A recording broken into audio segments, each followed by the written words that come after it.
Welcome to You Can Talk to Me, a Beatles podcast. It's time to make our way across the universe and talk all things John, Paul, George and Ringo.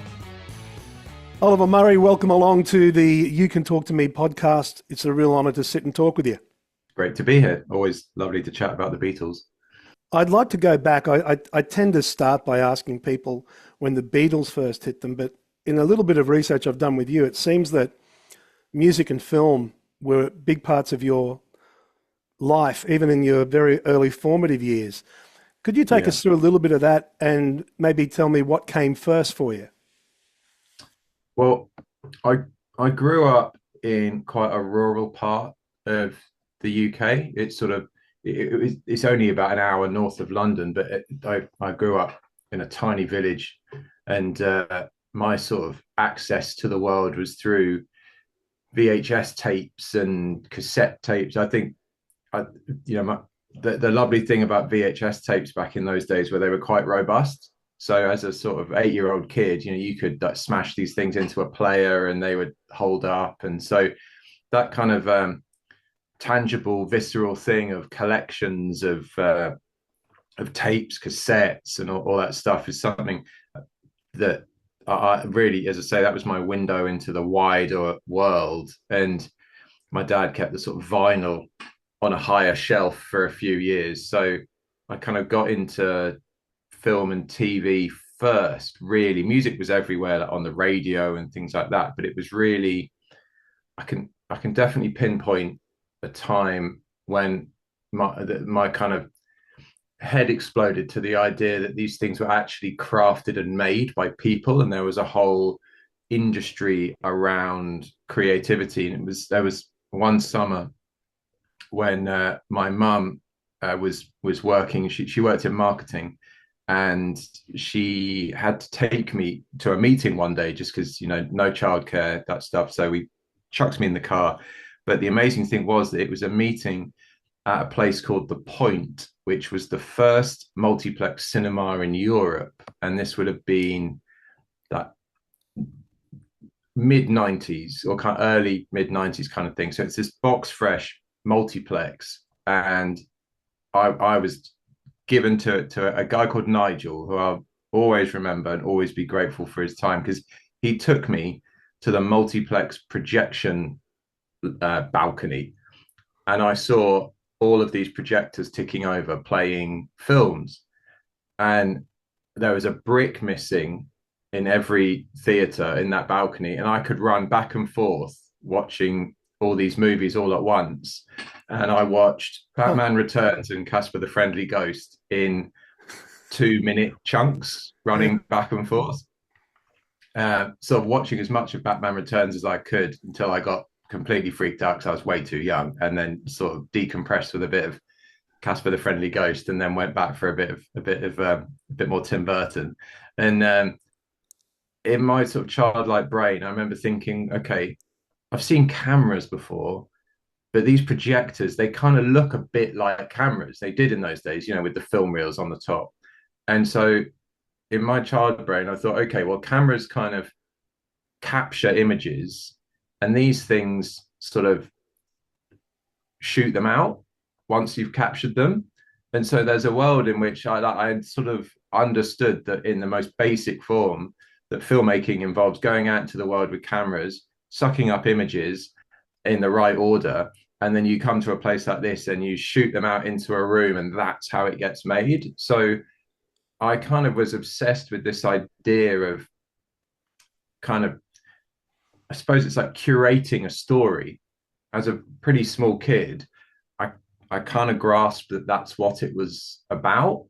And then, of course, getting into filmmaking is a lot harder than that. But through that kind of appreciation of curation and creativity, I got into music in a big way.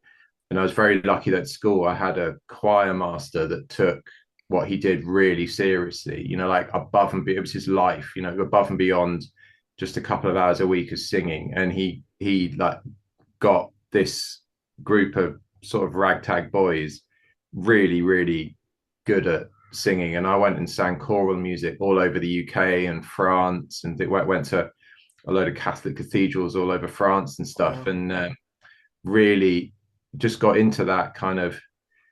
It was camaraderie. It was this sort of joint expression of going to these amazing buildings, and the kind of discipline that he instilled in us of how to get good at something. And I didn't know it at the time, but that appreciation of like woodshedding, Mm. being pretty average at something, but if you do it over and over and almost sort of muscle memory, and it gave me, musically speaking, it gave me good pitch. It gave me an ability to kind of understand harmony, and I was sort of on my way by about 12 or 13, and then your voice breaks and you're essentially sacked from the choir for hitting puberty. And I mean, I didn't really waste too much time. I ended up picking up a guitar and got into bands, and I was on my way. Really, that was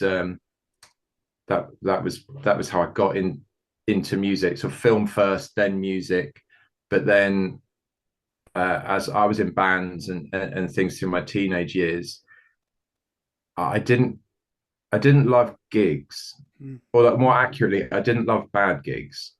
And there's a lot of those when you're in vans touring around trying to play venues that you've never been to before. But I loved being in the studio, and I loved the whole 360 approach to creativity, where I was the one in whatever band I was in that was interested in the song titles and the album artwork. I say album, it's a bit of a grand gesture. What we said we were, I would have covers and stuff Yeah. ready. By the time we'd had two songs, it was like, right, we need a title, we need this and that. And so I kind of drifted away from playing live and that world, and more into studios and just loving that environment.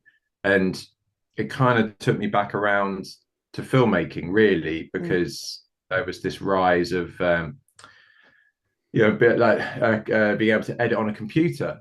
It was all like, for context, this is still 16mm filmmaking at that time, where you needed 5 people just to make a camera work adequately to get what you needed.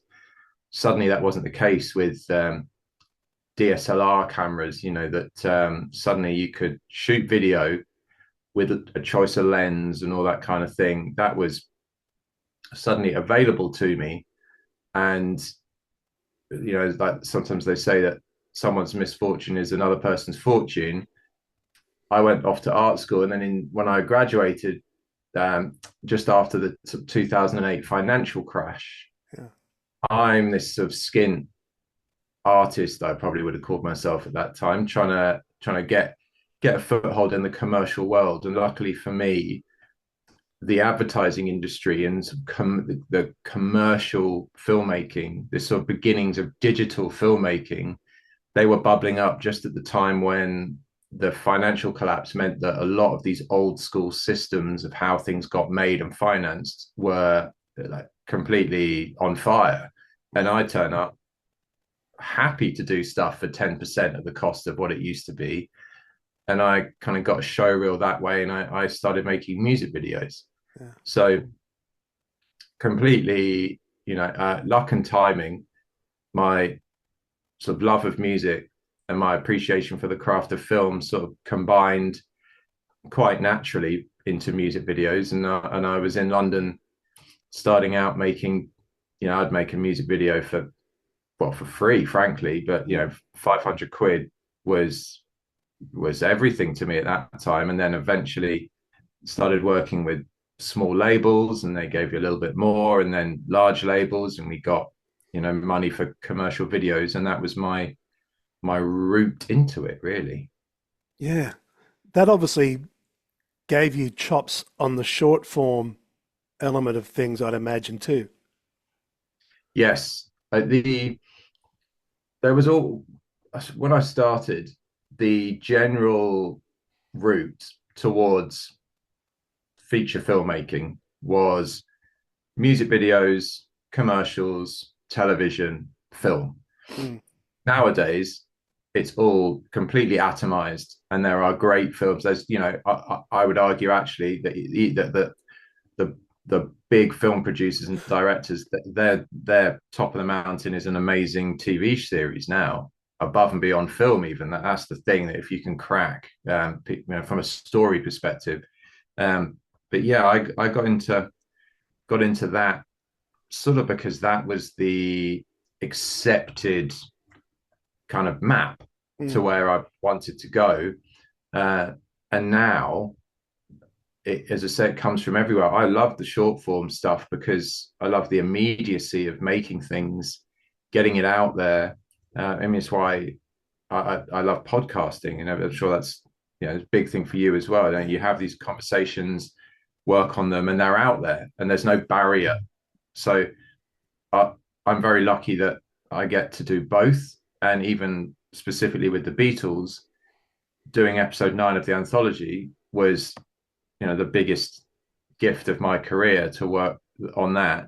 But making a short film for the Now and Then release, they are on a par with each other in a way, because to be sitting at home and get the text message from Universal Music saying we're about to drop the short, to see that do what it did in the space of 48 hours is like nothing else, because it just rips across the world because of the way that we communicate these days.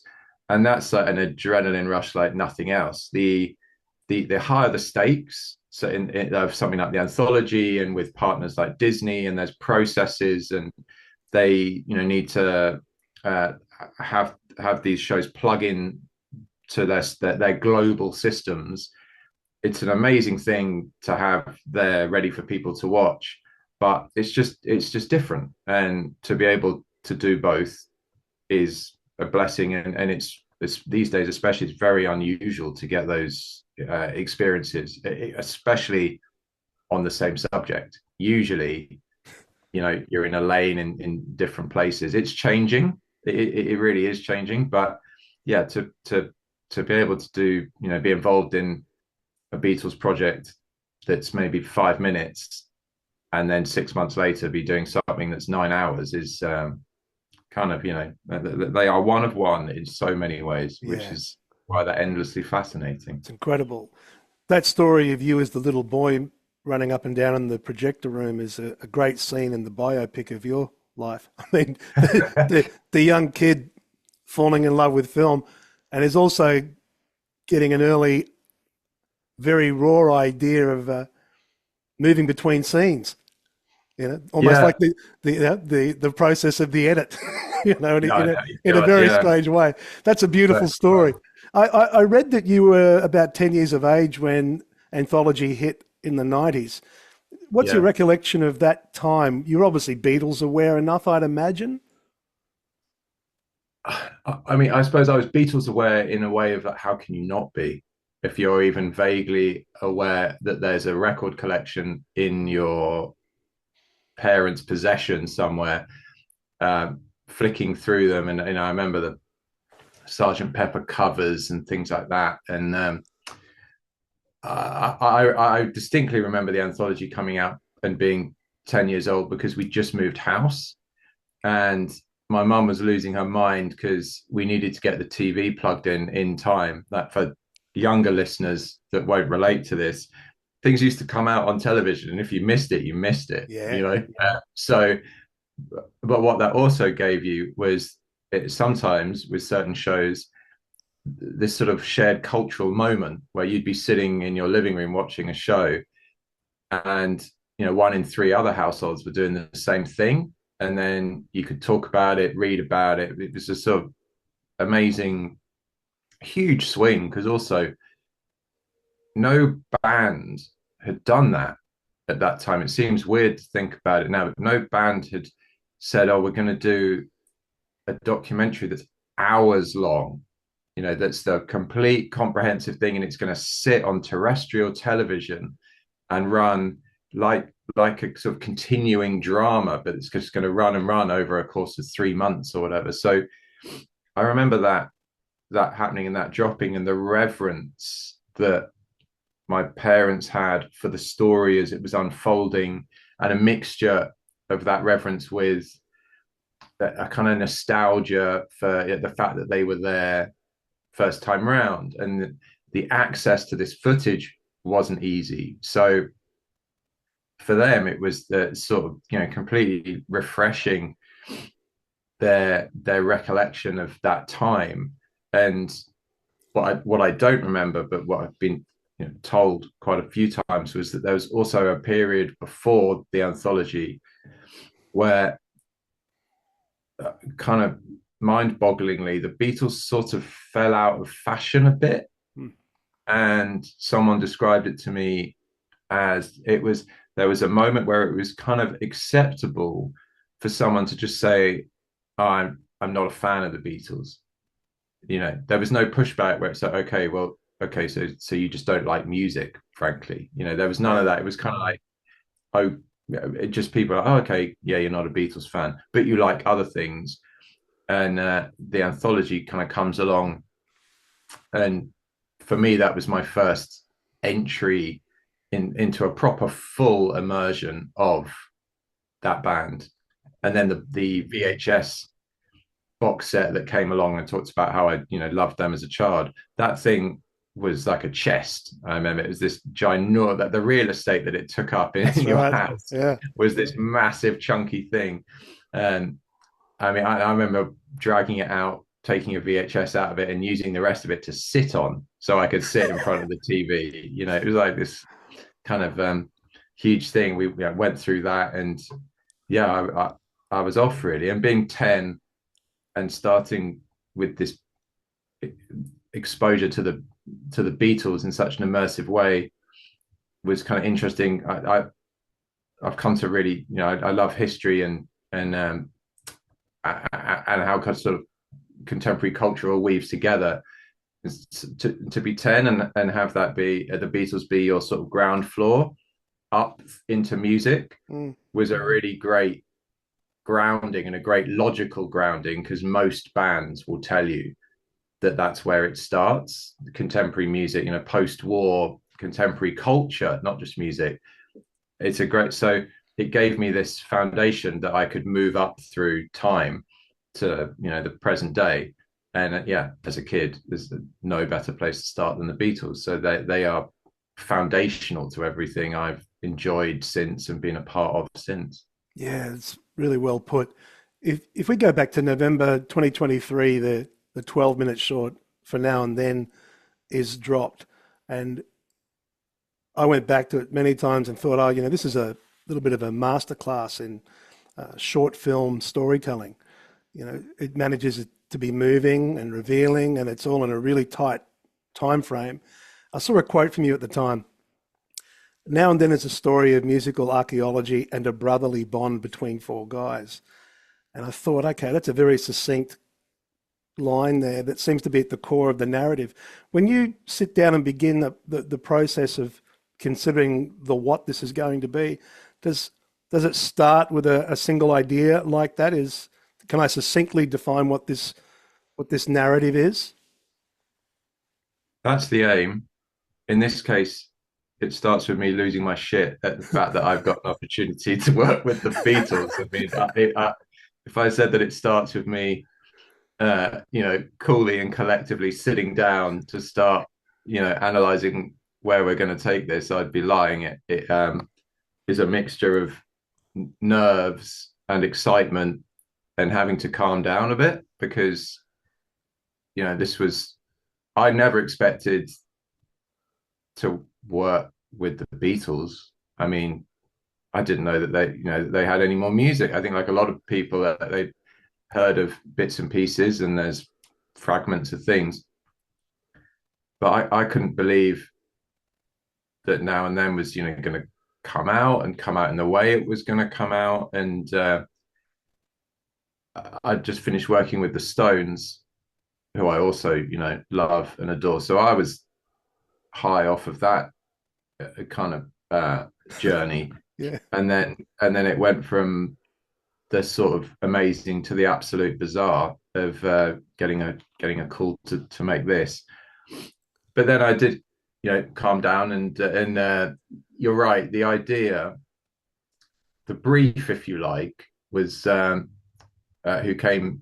I got a brief from Jonathan Clyde, who is the producer behind so many of these great things of recent years. And simply put, he said, well, there's this really complex story behind this piece of music that's super interesting. And first and foremost, people are going to ask the boys about it, the Paul and Ringo, and we don't really want them to have to tell the same story 50 times. We think if we made a film, we could tell a very nuanced story really well, and that would be what goes out. And as you can see, especially with the way that Paul works, one or maybe one piece like this, and then a specific interview, long form interview somewhere, is his preference, as opposed to doing country bike, the kind of pounding the pavement with stuff.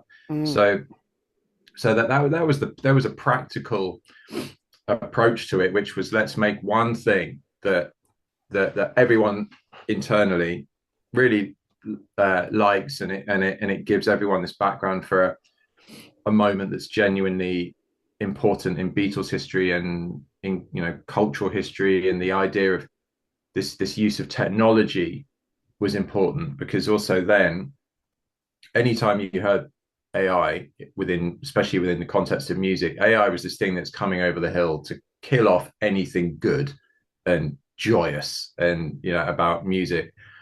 And actually, in this case, whether you call it AI, machine learning, algorithmic, musical archaeology, whatever terms you use, this is using technology to help the two remaining Beatles bring back the voice of their friend that was taken away from them too early. And this was a chance, from Paul's perspective, to be able to get in a studio and get as close as he possibly could to working back as a Beatle, and finishing something that never got to be finished.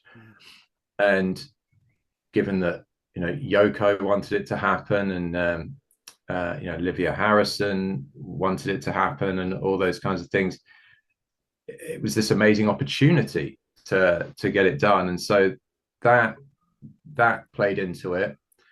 And then to kind of circle back to your sort of original question about how then to take that forward, I wanted to make sure that there's a lot of information to impart, but at the same time, and you're dealing with decades of history and emotion and archive, you have to distill it down to its essence. And there's a responsibility, I think, not to overcut or over direct it, because it needed to. What I wanted to get across was the sort of the joy, this like emotional connection that even Paul and Ringo, still have with their own music. And I've sort of learned, I think, making anything about the Beatles, it's there's so many layers to it, like so many onion layers to pull back, that we as fans have such strong emotional ties to it. The guys themselves have emotional ties to it. The people working to help, as part of the wider team, have these emotions to it.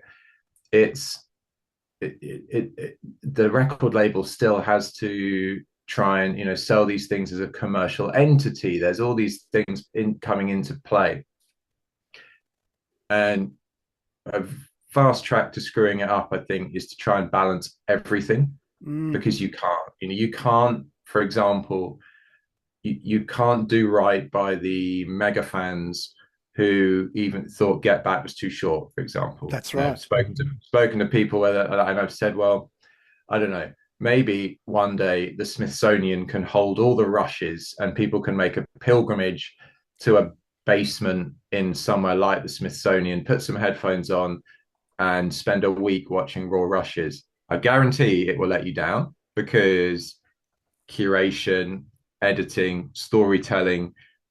Even if you think of the Beatles themselves, that they are masters of that. To just kind of put out these big, over reverential, soft touch cuts of things is not that. More is not more in that kind of case. Yeah. So I've rambled a long way from your original question. I hope Not it's at all interesting for people, but it was very complex even for me just to engage with it. And so I'm pleased I didn't get the opportunity any earlier in my career, because I had to say, right, I just have to make it interesting for me as well, first and foremost, because there's people like me out there that are fans, and this is a big deal, and I want to know the context. As soon as I knew that I was going to be gifted the opportunity to use stems from the track and isolated vocals, and to be able to kind of take people on this kind of journey of the way that they built the track around this nugget of rusty old sort of like vocal, the way that thing blooms through the technology of it into this wonderful thing, and how the kind of momentum that gathered once they'd got that together, and Paul putting the strings on it and all those kinds of things, and balancing that with then trying to, in the sort of final third of the piece, just have this parallel thing of, I love when Paul allows himself to talk so openly and emotionally about how much he loved being in the Beatles. He just it was a special time for him, and there's this lovely feedback loop that we get to enter into, that we love it too, and he's both a Beatle, but he's also just a sort of a guy called Paul who has had this amazing life in music, and he's as excited as we are to make new music under the Beatles banner. So every day was a new challenge of balance. I think the whole thing was pace is a huge part of it, and just not getting so sucked into it that you lose perspective of who this is for, and trying to bring new fans to it, as well as the people. Like, there's every day, obviously stands to reason, every day there's more new fans than there are old fans that were there first time. Interesting. And I'm conscious that this stuff has to live on, and it's an important point for everybody working around that Beatles ecosystem, is to make sure that there's not too much focus on fans that are already fans, and try and kind of make sure that the door is open for people. You don't assume anything, I guess, is what I'm saying. You don't say, okay, well, that's sort of been the kiss of death, I think, to some of the ideas I might have had on these projects, is if you go, oh, well, we won't talk about that, we won't show that, because everyone knows what happened in 1963, and people, we've seen them come off of the planes and everything go mad and stuff. But I mean, we think, well, what about the people that haven't actually seen that? What about the people that have just some 17-year-old girl in Nebraska that's just been given a guitar for Christmas and thinks that, I tell you what, I'll start with the Beatles and I'll check them out. If you've not seen Beatlemania, you don't quite understand how it absolutely shot through the fabric of everyday life, that kind of stuff. So, and then some people will say, why are we seeing all this stuff for the 100th time? So, well,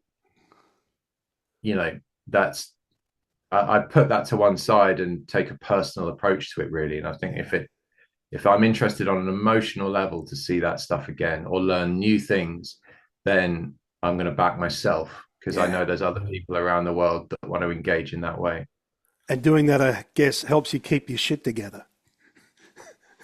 Yes, I think so. It's also, I mean, it's helpful since in the last few years, the pandemic accelerated remote working and all those kinds of things, and I managed to make 2/3 of certainly the short film.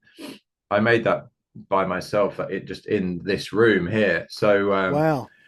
to isolate myself, not for the whole time, because that would start to, you'd get cabin fever, and that's no good. But Yeah. I would begin to try by isolating myself and just kind of think, well, this is the same as any other project, and if I like it, chances are other people will. And also you have to, like, you have to have a real grasp of what you're trying to make when there's a band like this with so much. I mean, it's an understatement to say it has cultural weight. This thing you have to curate it for yourself, make something for yourself, and then I'd kind of take it into London, and we do reviews and things like that. But I'd only do that once I felt like, I'm excited to stand next to this when we press play. Yeah. And I've got no notes. I'm just saying that, look, I've made this, and here we go. And the fantastic thing about that Beatles setup at the time, and the way it works with you write your scripts out, and I'm very, I do a lot of writing, and I like to get the stories down on paper before I even start to look at archive and things like that. And then you send that off to the powers that be, and there's quite a lot of analysis up front, and then you're left to get on with it, which is both an amazing gift, but then there's also this kind of sense of the idea that you may get to the end, and then I was terrified of this idea that I might get some personal note from Paul saying, "Nice try, it's just not good enough." Yeah. Because there's always this idea that if it's not great, they don't have to put it out. They're not some band at the start of their career where any opportunity is a good opportunity. This is kind of like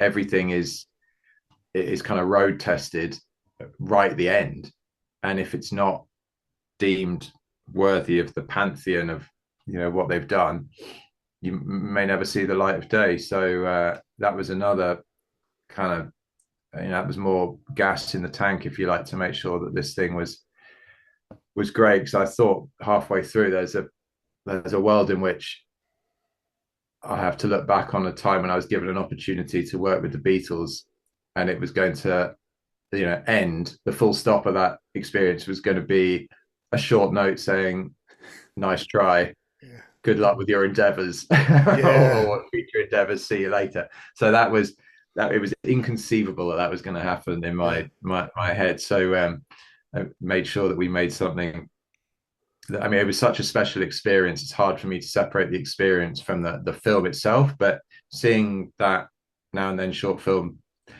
sort of blast its way across the internet, and I think in the end it was it had a simultaneous transmission in 28 different broadcasters, which equates to something like 50 different countries, all weird. I mean, so weirdly, I hadn't really thought about it like this, but similar to what I was saying about being 10 and watching the anthology, there was this kind of moment, I think, where everywhere in the world was getting to watch this thing. And then we went over to, Jonathan and I went to LA, and everyone was talking about it there as well. And it was amazing. It was a fantastic opportunity. And that's when he asked me if we'd break for Christmas, and would I write a pitch, a little screenplay, if you like, for what episode 9 could be. And that's how, in a way, the short film was the audition sort of piece. I don't see them like that, because, as I say, I love them both equally because they're so different. But that was how those two tethered, and that was how I ultimately got on the road to working with Apple Corps for the next, it was 2 years really. Yeah, what an incredible journey for that 10-year-old kid watching the Beatles anthology with his parents. I know, it's it's another whole nother level. When the anthology came out, we were down at the National film theatre in London on the South Bank, and they screened episode 9, and Richard Curtis was on the panel talking about his years, his as a kid, and Joanna Lumley was there, and I was just trying to hold it together because they just screened this piece of work that I'd made, and then it was sort of like business time of let's talk about what the Beatles mean. I was just thinking like, please don't ask me a question because I'm going to burst into tears at this point because like the premieres are always a bit weird. That you're sort of melancholic that's it's the distillation of a lot of energy and collaboration that in some cases is it's there's often this lull before something comes out, so it's kind of weird to come back to it, but it was as I say, inconceivable when I started on the road to wanting to make films, TV, and all that stuff that the Beatles was on the cards. You might as well say that if I was going to make a drama, sort of like, I think I'd like, fingers crossed I get to work with like Marlon Brando one day or something like that. It's sort of like the Beatles are not,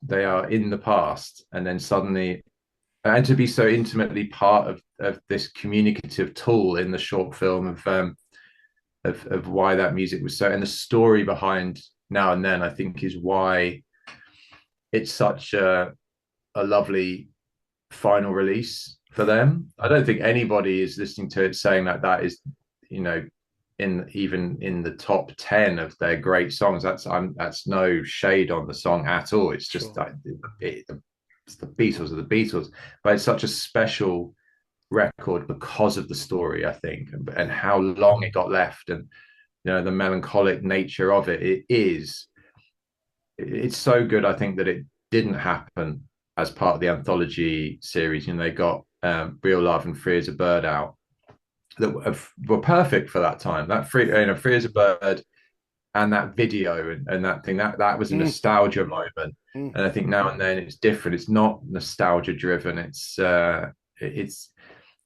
of acknowledging an end of an era, I think. And for so many people, it's acknowledging an end of the Beatles catalogue, but also just what an extraordinary period of that post-war boom of that era, that explosion of culture. And it's like it's like a cliche now, isn't it, what happened in the 60s and everything. It's these people are still our cultural heroes, and I won't use this as an opportunity to get my flag out and plant it on this particular molehill, but I do worry that there's a big void coming up that we're sleepwalking into, that the opportunities for people to be given the torch, there's no opportunities of a passing of the torch from what these guys and girls managed to do, and we're still going to these big stadiums and watching the same people that kind of came out the gates in the 60s, the Stones as well, and I love and appreciate them for that. I just worry that suddenly these people that we can't ever imagine not being in our lives are going to retire and not be around. And I'm not really sure if we're fully prepared for what's coming down the pipe, which is really not very much. I don't know what it's like out in your neck of the woods, but here we have something like there's a pub in the UK is closing, I think, at 1 or 2 a day, and that includes venues, tiny stages where people can woodshed and get started and all those kinds of things. We talk about Hamburg and the Cavern and all these places. They just don't exist now. No. So band culture and the idea of getting in a van and trying to put a string of gigs together is impossible.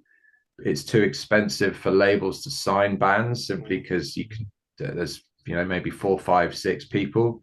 Radio doesn't play them. So I worry that there's a huge puzzle piece of that culture that we are still loving and enjoying, that's starved of oxygen to the point of just asphyxiation. Yeah, I think you're absolutely right. We've seen that trend over decades here as well. And former great pub venues around the country for decades turning into poker machine setups, and Right. stages moved on. So, we've certainly been seeing it here too culturally. Well, you mentioned the stems a little while back. I just wanted to go back and get a sense from you, just as a fan. What was that like for you when you heard, and you described it beautifully when you said John's voice blooms through the use of AI technology to kind of, get that noise out of there and let it breathe.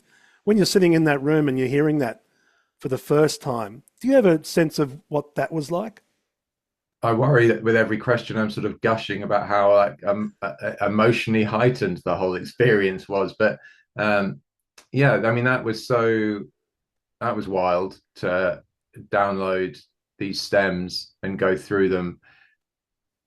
I know that I was, one of the first people outside of the guys putting it together in the Paul's private studio that was going to hear this stuff. Uh, Professionally speaking, I mean, when I heard that, I knew that that was my North Star of in my timeline. I knew that, at the end, or the sort of, the second act, if you like, the peak of the film, the emotional sort of visceral peak of it was going to be moving towards this voice coming off of the tape and being able to give the audience a hit of what I experienced. So I kind of, as I'm listening to it, I'm thinking the experience I'm receiving now by being gifted these stems, that is going to be the sort of sledgehammer of the, like, the emotional peak of just how, it's so delicate and so sort of sparse, and I just wanted to preserve everything about that and then go ahead and see that built up into a track. But the the way that voice travels across medium, time, all that sort of stuff, that was definitely on an emotional level going to be the heart and soul of that piece. And then the kicker off the back of that, to hear Paul speak so emotionally openly about just loving that time and loving just how when he says how lucky am I to be in the Beatles, That's that right. kind of the way that it was just about them as humans, and everything about it's funny how on the one hand there's a big story about technology happening, but that's not the cut and thrust of it. It's interesting and essential, but that and that's why I think even though we're surrounded by all this technological change, that definitely, if it's misused and outside of entertainment, it can be misused horribly. But I think when it's used in this way, I was actually I found that this story to be a really optimistic use of AI and all these, the software that can be built to do nothing but good. I think in that sense, there was not a single person within that sphere that thought this is a misuse of this technology. So yeah, as soon as I heard that, I knew that was my anchor. That was the North Star of the piece that I was heading for, and I needed to get the audience to that, give them that experience, and then it opens up into a kind of celebration of the band's legacy. Yeah, well, you achieved that beautifully. There's a bit of research I had to do. I had to dig around, but I was fascinated to find out who it was, because I found there's almost like a stylistic approach to each of the pieces for me as I've gone back through them all. That's uniquely you, obviously, but there's some lovely use of incidental music, for want of a better phrase. I hope I have his name right. Is it Alex Heffes? Yep. Sorry, I was going to say, depends if you're talking about the anthology or the short. Oh, okay. Two different people, but Alex Heffes did the score for episode 9 of the anthology, Yes. and Paul Englishby did the score for the short. Ah, okay. Yeah. You would think making documentaries about the Beatles, the one thing you wouldn't need is additional music to help, but the all of that music is so, even if you get acoustic versions, alternatives, demos, stems where you can take elements of it away, they're so loaded with narrative. They're such brilliant songs that unless you're going to do a sort of needle drop, which is bang on the money for what you need, it's a huge distraction, especially in the way that I like to.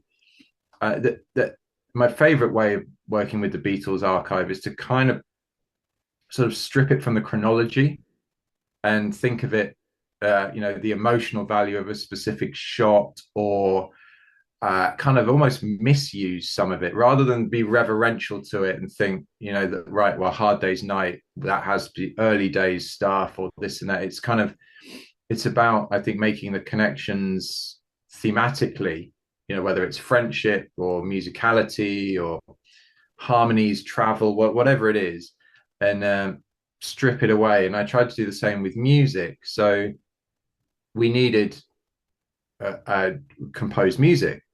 And I've been so lucky in my career to work with just some of these great, great composers. I mean, it's I wouldn't say undervalued, because I think everybody, loves great scores and stuff like that. But there's a moment when you kind of finish the edit as far as you can go without score, and you're just terrified because you're kind of like, okay, well, then this is the point where there's a moment where it's in the hands of the composer to work to a brief. And when it's a short film as well, it's really hard. It's as hard as it is going up to someone and saying, oh, I need a 2-minute 40-second radio hit, please. But oh yeah, of course, I'll just knock that up. That's harder than saying I need 10 minutes of underscore or something like that. So I'd worked with Paul a couple of times. I worked with him on a big show about the Montreux Jazz Festival, where amazingly he had to go through 40 odd years of different styles and things like that, and have it feel like it has to carry the story without catching your ear.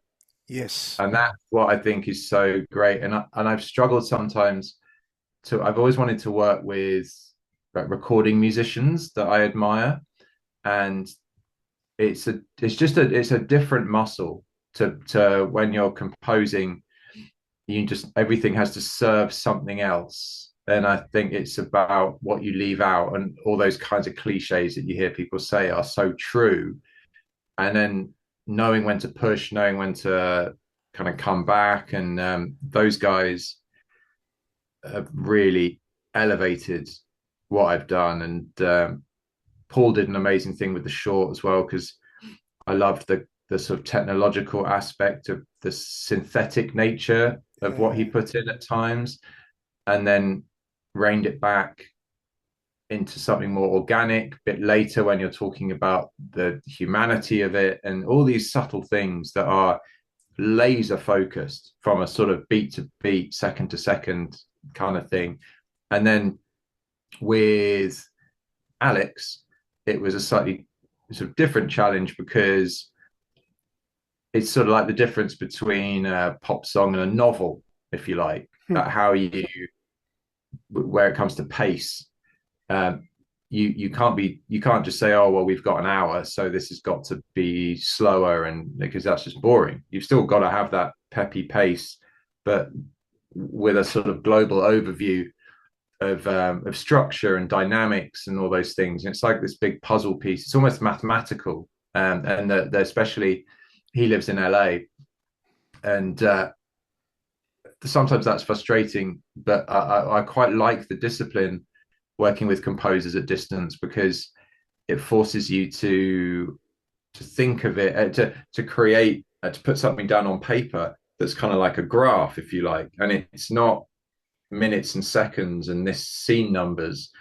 It's a sort of emotional graph of, we need to feel like this at this point, or we need to push this stuff along, and now we need to internalize what the guys are thinking more so than the actual events on screen, and all these kinds of things. And it's such a magic, because you can talk about it and talk about it, but then they go into a room and do something that only a musician can do with that skill set and those tools. It's an incredible. It's one of my favorite parts of the process when it works and it comes back, and that's the first time I can breathe, where I think, yeah, this is gonna work. You see all the pieces coming together the way you'd hoped, and that kind of, when you're, the clues in the job title, I guess, you are directing other creatives at that point to be, and you kind of, that's the test. Have you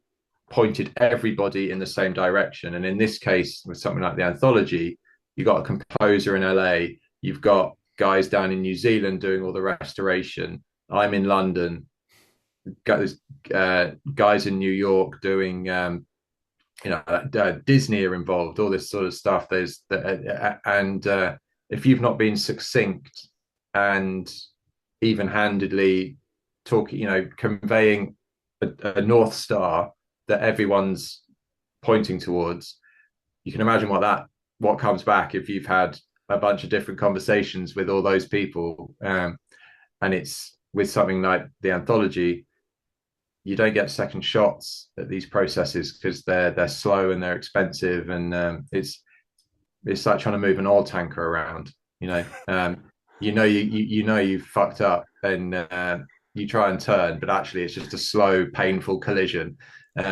Thankfully, that didn't happen, because I worked with some amazing people that really understood what I was trying to get to and try and convey. So it was a wonderful experience. Yeah, it's great to understand that process a little more, and you articulate it beautifully. I read a quote from you around episode 9, and it had you suggesting that you were going to approach this with a focus on how the Beatles felt about things at the root of it. Yeah. Was that your launch on coming into it? Yeah, I think one of the biggest challenges was balancing mythology with intimacy, with the way that we approach the Beatles. The temptation could be to lean too heavily into nostalgia or historical importance, and so the real task was finding the sort of human pulse underneath all of that. And structurally, the episode had to do several things at once, and it needed to function as the emotional climax to the anthology, which is one thing. It wasn't just existing in its own space. I was aware that you'd had this long chronological journey, and this I was most excited that episode 9 was this break from the chronology. There was a moment for a little while where actually it was called episode 0, and it was going to front the anthology. Wow. And that conversation went back and forth, which I was quite pleased with, because while it should feel slightly untethered from the lineage, the linear approach to it. So when someone said, "Oh, it goes back to what I was saying about, are you offering a gateway into a learning about the Beatles, or are you showing this sort of completionist's approach for people that were there before?" And the truth is, you're trying to do both. So that was one of the things that is always tricky with Beatles and important cultural mythologies that like theirs. Are you coming at it from the first time, or are you already there and adding to it? So I'm pleased that it went at the end, especially on a streamer, because now it's there. It can be watched any which way you like. People move to different bits and pieces. But structurally, the episode had to do several things at once. And but it's a very interesting time for the band. That the idea that the three of them got together, and the fact that I was amazed that that interview at Abbey Road hadn't been seen before. Mm. So even now, there is genuinely unseen stuff. And when I was told that there was a couple of bits that were unseen, like what I was saying before about editing, I just assumed, okay, well, I'm not going to get too excited. It's probably unseen for a reason at this point. People scour the earth for unseen Beatles tapes, all the sort of stuff. So if this is hiding in plain sight, I don't want to get too excited. Then I watched it, and they were funny. There was amazing, but the stuff I loved about it was, even though they really hadn't spent much time together, they fall back into that kind of all that those personality traits, that kind of magic chemistry between them. They sit down, and within 20 seconds, Paul is trying to drive the thing, with ideas and conversations, and he's there in the moment, trying to, provide great conversation and content. George is sort of pulling him, with looks to the camera and things. He's a bit more skeptical, and it's like, oh, this guy, he is just, it's like living with Sonic the Hedgehog or something. He's just off all the time. And I think at that point as well, is kind of almost occupying a bit of the space that John's absence leaves. There's that slight push-pull thing. George is having to sort of just naturally, that is where he sits. And then Ringo doesn't say much, but when he does, it absolutely, it is the cherry on the sundae, and the little quibs and the timing of it all. And I could almost cross-cut that with interviews from '63, even, where there was the same dynamic, and this sort of timelessness was a real joy. I wanted to get all of that across while balancing this idea of legacy and what it means, but with a discipline that all this stuff was shot in the 90s. The anthology was made in the 90s, and it would have been a big mistake. There was an opportunity to go back and interview Paul and Ringo, and every fiber of my being was thinking, just say yes and get yourself down to go and see Paul again and hang out and record interviews. But at the same time, I knew that wouldn't fit, because the anthology has, it's like the guardrails are up at that point. It's already got this otherness to it, that it's the 90s and we're seeing them, and John isn't there. And a lot of time has passed since then as well. You can't have the 60s, this 90s period, and start talking about 2020, what was it, 24 at that point, 24, 25. It starts to unravel, and it starts to, like, talking about this onion kind of thing again. You start to sort of layer up a whole nother thing around it that would just be too alien to the dynamics at play at the time. There was so much going on between them in that moment, and it was, everyone knows, it was a bit shaky. And one of the reasons Now and Then didn't get going was because they needed their 2 tracks, and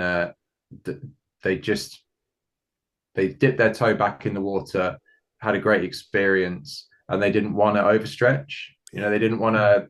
It's like that thing: if you don't still want to be at the party when someone turns the lights on and tells you to leave. So I kind of thought, keep it as a extension to that. It's made with all the sensibilities of how you make shows now. I wanted it to be peppy and dynamic, and people watch it and feel like, yeah, this was made now for our audience, for our ears and eyes, as we expect shows to be. But all that material is from 94 or previous to that, 94, 95, because it had to be a time capsule. It's Mm.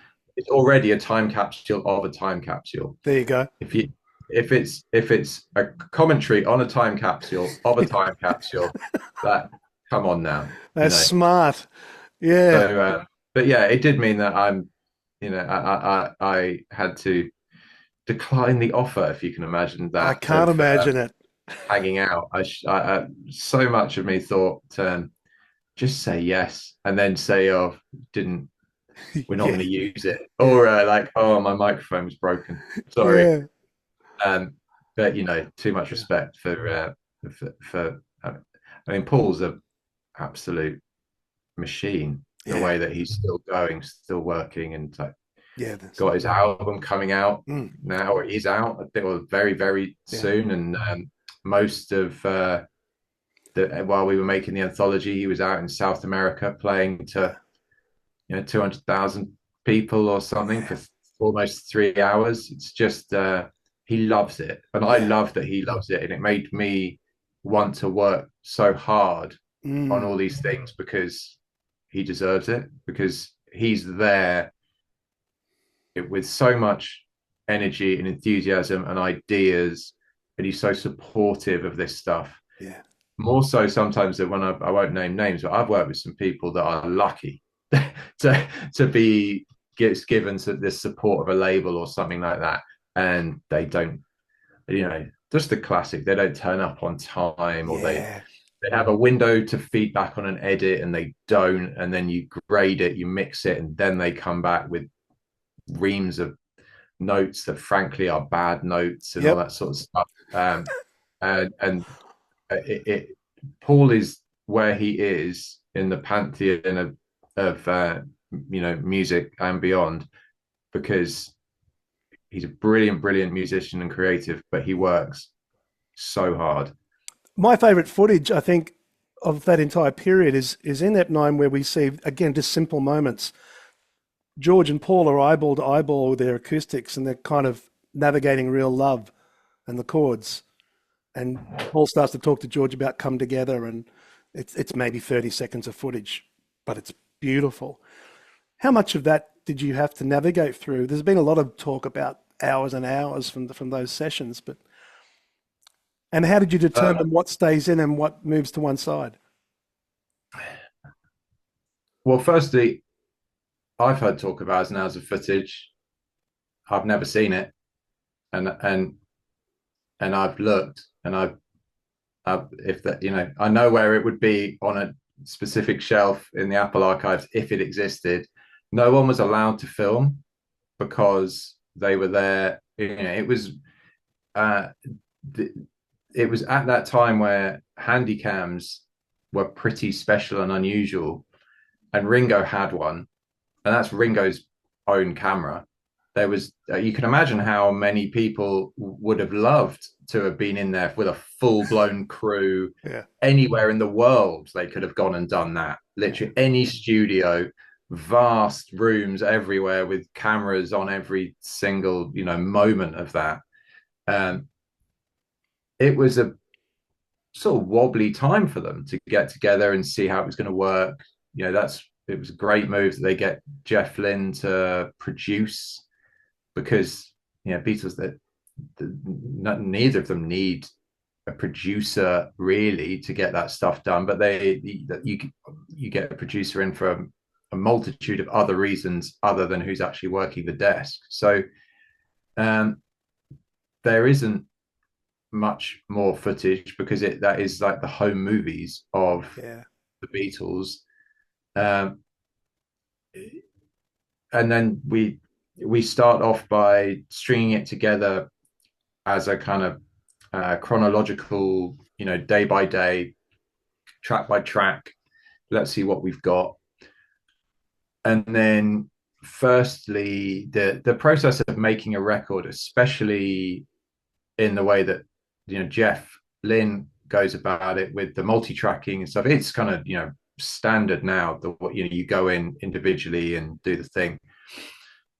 You can imagine for a band like the Beatles, where they would there was a world in which they would go in and cut 5 tracks in a day when they started, Mm. huddled around two guys around a mic getting it done. But the world has turned by then, and so they're in doing individual tracks and as many times as needed. And so the footage, it's not the most interesting to see someone do the same thing over and over and over. Yeah. And it might just be like with Ringo, it might literally just be one drum fill, and then but just so they can. It's turned now into. I mean, I love it from a editing and music making perspective.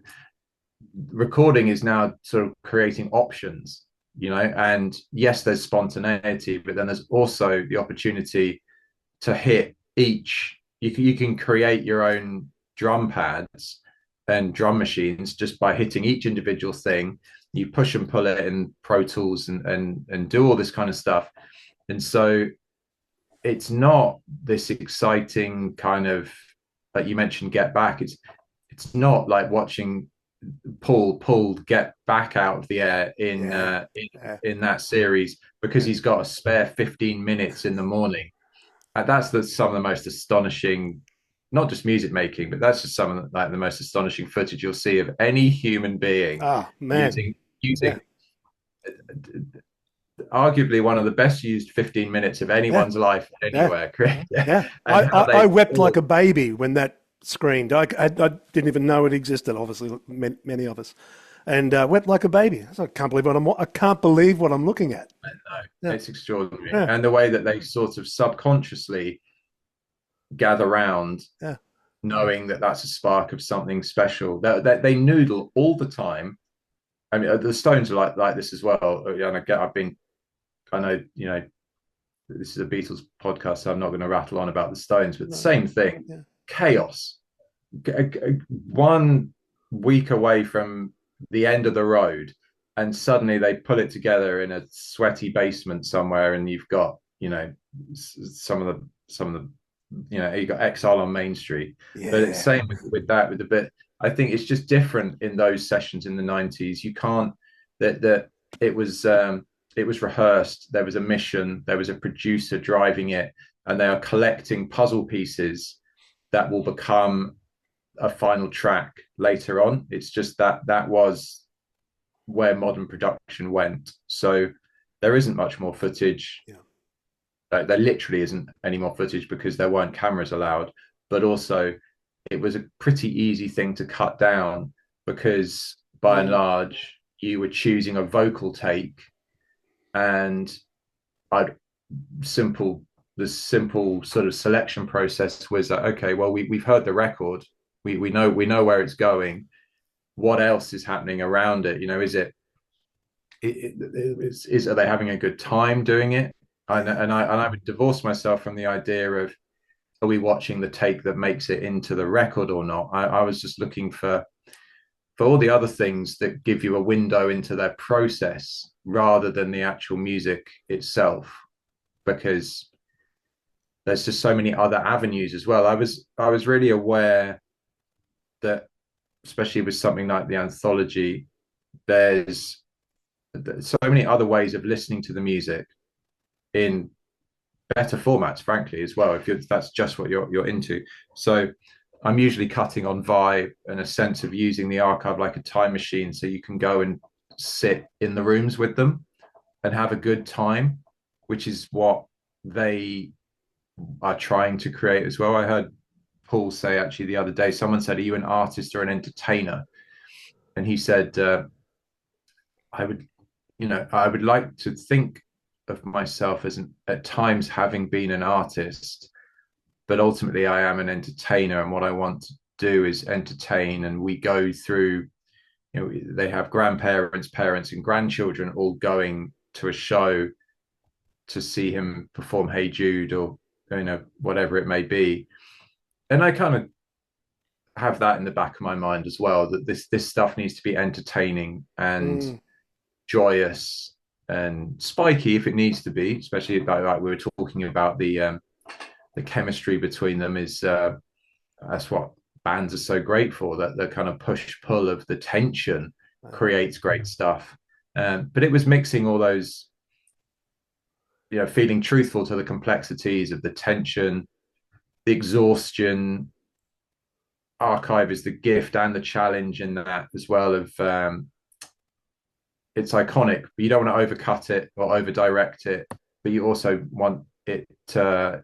I'd rather leave early on something and people say, "Oh man, that was great," than feel like I've just offered some encyclopedic completionist view, which is that's not filmmaking. That's certainly not the filmmaking I'm interested in making. Yeah, that's so well said. When I finished watching Ep9, I jumped on my Facebook and said I've just watched the best 50 minutes of Beatles content assembled that I've ever seen. Amazing. Yeah, it moved me to tears, as I'm sure it did many other people, but I immediately jumped online and said that's as good as anything that has ever been done.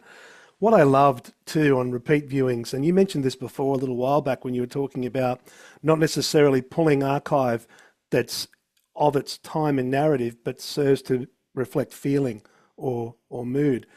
And there's so much attention in these small cuts that we get of archival footage, which just demonstrates to me the love and care that you brought to it. One little moment I noticed when I was watching Ep9 again the other night, where George is telling the story on the floor at Abbey Road about, we're here trying to make history or whatever it was, and they're in the control room having tea. And there's these micro cutaways to, sure enough, George Martin and the boys having what seems to be cups of tea. And I'm watching that, and then we're back to George finishing the story, and there's this lovely moment sort of coming in through the control window. Yeah. Again, it's all here in moments, just in the sentences that he's delivering that story. And I remember watching that thinking, well, firstly, we're taking the time and the care to even decide I can find that. Can you just talk to a little bit about maybe even that moment? Where would you find the inspiration to do it the way that you did it? I'm on the spectrum, and when they tell you that in school, that you're sort of told that this is going to be a problem in possible walks of life in the future. I didn't really think about it that much at the time, and now I almost think to be slightly autistic is a bit of a superpower in some cases, because I love putting headphones on and disappearing into footage for 6 hours and looking for things, or looking at footage with no agenda of what it might offer up. So in that case, for example, not looking for something where objectively like, right, we need George Martin. And what George Martin footage have we got? You sort of just look for stuff, not with any real outcome in mind, and then it just sort of jumps out at you. I think I must be able to hold quite a lot of visual information in my head, because I can reference back to things that I've seen, and I know where it is in these reels, and I know I can cross cut and things like that. So I wish I could be more succinct and articulate about that process, because I'd probably try and write a book and monetize it. Like, if I really could do that, I would also maybe be able to be a bit more efficient, because it's not the most. It's literally get in a room and watch this stuff as many times as you need for as many different reasons, and it evolves as you go. But then I think the way that you stop that from just being a big sort of porridge of opportunities is I consider myself first and foremost a storyteller. And so everything's led by story, and that was such a great story that we invested time looking for those moments as well. I think actually that there is a practical component into this, that we didn't have very long. We only had 12 weeks to make this for a bunch of reasons. It takes a long time. All the footage, there's it's been talked about, but there was such a Herculean effort of all that footage was scanned from scratch in London and sent to New Zealand to be up-resed and cleaned and dealt with. And then it comes back again to for the offline files that I would then edit. And then that cut would go back to New Zealand and they would get, everything scrubbed up and sounding and looking amazing. That's not the quickest way of working. I mean, even the time difference means that, better than anyone. You can lose 2 days of your week with a badly timed email because your Friday and your Monday, it just doesn't work. So I suppose that's I'm as like I say, I wish I could be more succinct, and I'm just kind of fishing for something that gives you some sort of answer. But I suppose I love it, and I'm optimistic all the time that we're going to find good stuff. And the amazing thing about the Beatles is there isn't actually that much in terms of their sort of the years that their operational years. It's not that long, but everything there's no chaff, as we say here. There's no shit in that, so everything is useful.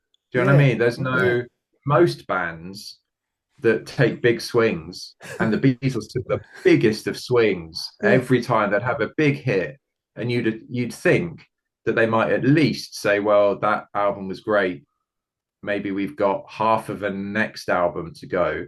But they're like thinking, right, well, this album's great, now let's do something that's completely the antithesis of that, risking all of our the fandom and the traction and all that stuff, and just repeat this high stakes turnover of ideas and the way that they worked. But what that gives you when you're making these kinds of shows is a huge spectrum of different colors of that band, and it's like you're looking at completely different bands half the time. If you cut in one show, if they're talking about musicianship or something, and you cut between the Cavern Club, their Yellow Submarine film, India, stuff from Twickenham, and and the last moments that they were together as a group and things like that. It's wildly different, yet it all happened in a short, and they're not even 30, which is outrageous. I mean, I've said a couple of times, much to my wife's disgust, I said, I think like when I was 25, I was trying to impress a girl by making a bong out of a potato. And I thought that was pretty great. And George Harrison's 25 and he's just wrapping up Sergeant Pepper. Yeah, come on. I mean, yeah. I think my bong could hold a candle to Sergeant Pepper there. I was pretty good at those. So it also held a candle? Look, I'm kidding. So I heard you, and thanks for being so generous with your time. Just a few more questions. I read a quote from you that I thought was terrific, and you talk about maybe not being succinct. I find you to be very succinct on subjects that are usually hard, particularly for a layperson, to appreciate in terms of the creative process. It's really wonderful that I think you're able to articulate it as well as you do. And you said here, again, I thought it was a great line, the Beatles have a sort of cultural language that is both international and multi-generational. Again, a great line. What does that line mean to you? Another way I think I phrased it, talking about them in that time, was that it's like they're in the groundwater. So if you like music, you don't even know it. Do you know what I mean? And someone, you could be the most angsty of teenagers and look for the most extreme kind of anti-music, and you grow up to learn that even that when I was a kid, that unfortunately for me, when I was a teenager, I think music was sort of in the toilet with the high watermark of like MTV commercial rock, that sort of like rap rock, you know. Yeah. Don't know if you remember that. If you don't, I Yeah. mean, if people Yeah. Well, don't check that out because like it's Run not. DMC with Yeah, but Aerosmith oh, and no. I mean no, that loved that. I'm talking sure. about like Limp Bizkit and Oh yeah, Papa come Roach on. Ah, and uh, Alien Ant Farm being on repeat there you for like go. 3 months with the cover of Michael Jackson, and that again that drove me back. I think I was just more interested in another generation's music because most of the time, doesn't matter how sort of good or bad the music is, you're a teenager looking for your own sounds and your own identities. I just came into it at a time when it was just undeniably so piss poor that I just went and listened to Jimi Hendrix Yeah. because, and that was my thing. And being, in bands and stuff, that was my thing. And then I think this thing about this, the Beatles is, it sort of goes back to what I said at the beginning of they are ground zero for pop culture. And therefore the tendrils that like they're the ripples of that explosion that went everywhere means that you could be in a dive bar in Japan, in some punk bar in Tokyo. You can't speak Japanese, but if I went in there with a Beatles t-shirt and pointed to it, they'd you'd have a non-verbal conversation. They'd nod, and you might buy them a beer and sit in silence. It's uh it's just a sort of common thread that doesn't matter where you are in the world. If you like pull on that thread and go back in time, the Beatles are there. It Yeah. gets I love, even then again, it gets super complicated because the Beatles themselves would tell you, well, you got to talk about Elvis and Chuck Berry and Little Richard, and I love all of that, but you definitely can draw a line under the Beatles as an explosion of not just the music, but the musical pop culture.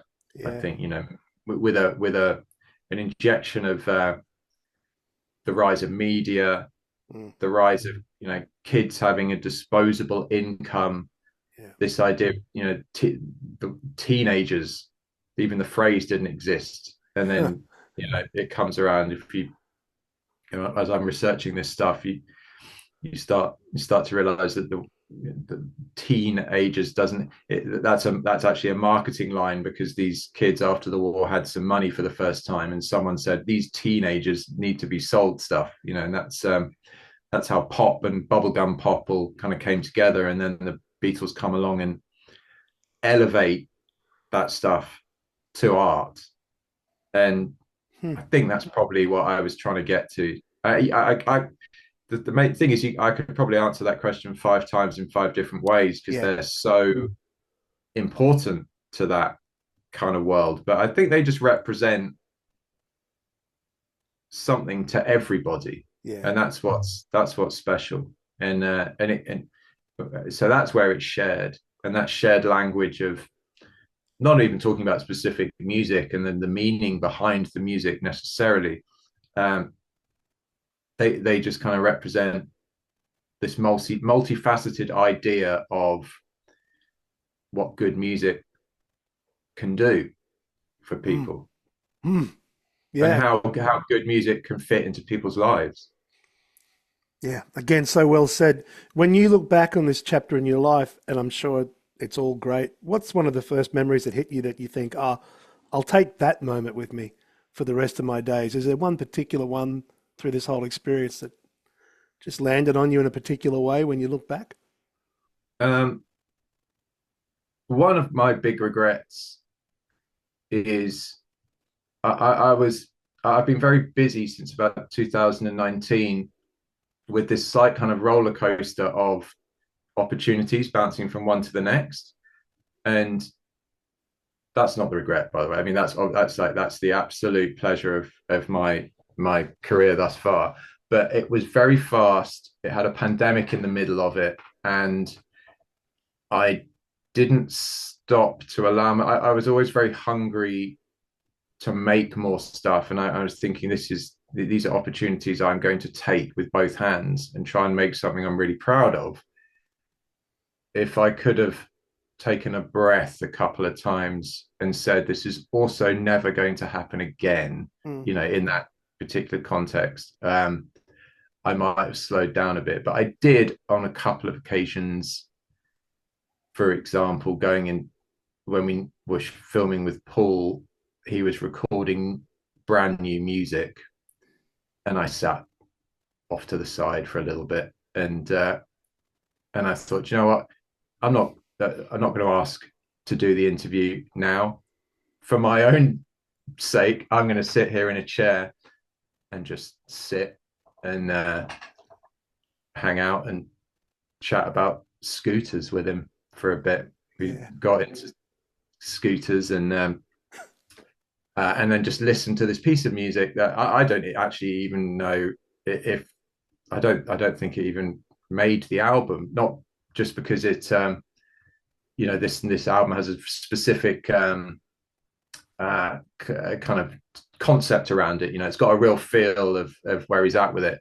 So things like that, you sort of take a breath and actually think, I'm just going to sit here and listen to some music that no one else outside this room may ever hear. Incredible. That'll do.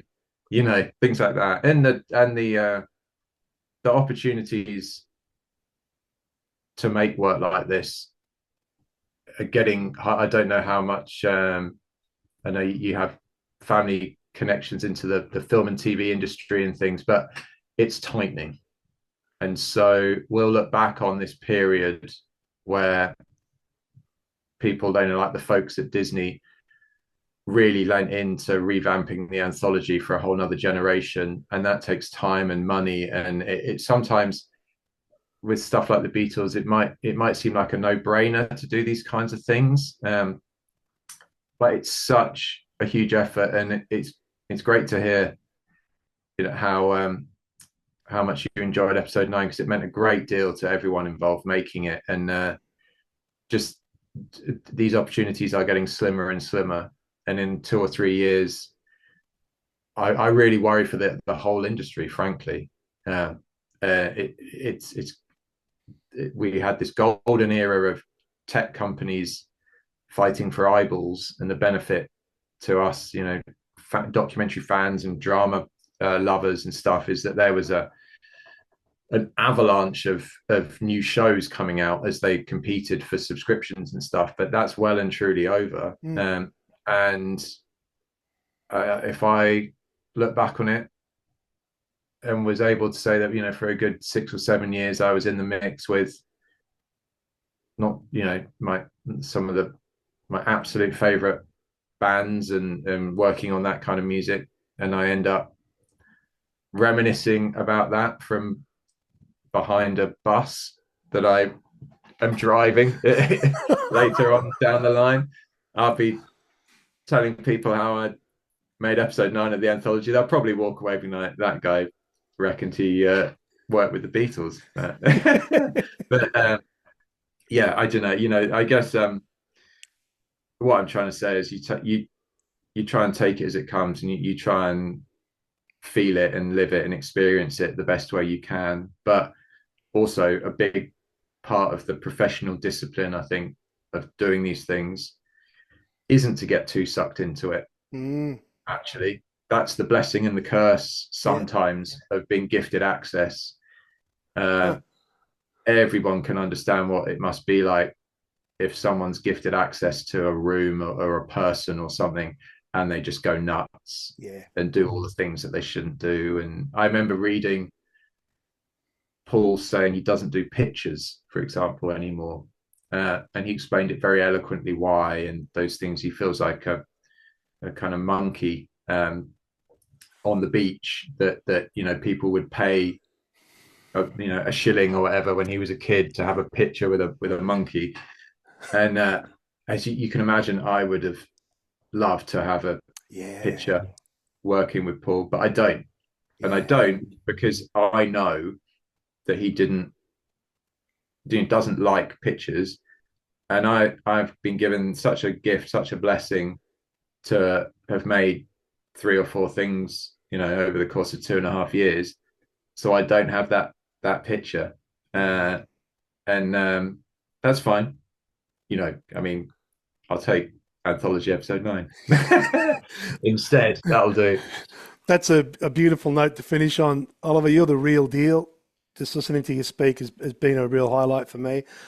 I'm a fan, and I wanted to make sure when I got to do this with you that I just thanked you, because that work that you've put into the world, again, is some of the best assembled visual storytelling of that band we've ever seen. And that episode 9, I think, is a real achievement. And hearing you explain your process as beautifully as you have has been a real treat for me. So I just want to make sure I say thank you for that gift into the world, because it's going nowhere soon. It's just great. I remember watching that, and I said this recently when I was talking with a gentleman who was the editor on Billy Preston, That's the Way God Planned It. It was one of those docs that when it's finished, you just think, I'm glad that's in the world. When I watched Peter Jackson's Get Back, I remember thinking, I'm glad I lived long enough to see that come into the world. That was the first thought when it was done. I'm glad I didn't check out before that came. And I felt that same feeling like many others at the end of Ep 9. Is, thank God that's in the world, as good as that is. So I just want to thank you for that. And thank you for being so generous with so much time you've given me here on the podcast. Well, that's amazing to hear, because the biggest hope when you make this stuff is that it finds its audience, and it hangs around, and it's there for people. That we still listen to Mozart, right? We still try and find out every little detail about his life and his work, and it will be the same with the Beatles. So to have been given the keys to that archive and those stories, and to be able to assemble it, my biggest hope is that it does stick around, and my children, whether they're into it or not, will be able to check this stuff out, and we celebrate the Beatles because they are uniquely special, and it's been fabulous to hear that it resonated with you, because this is why we all make it. It's why we all spent so much time putting it together the way we did, is so you guys get to enjoy it, and we know how important it is to everybody around the world.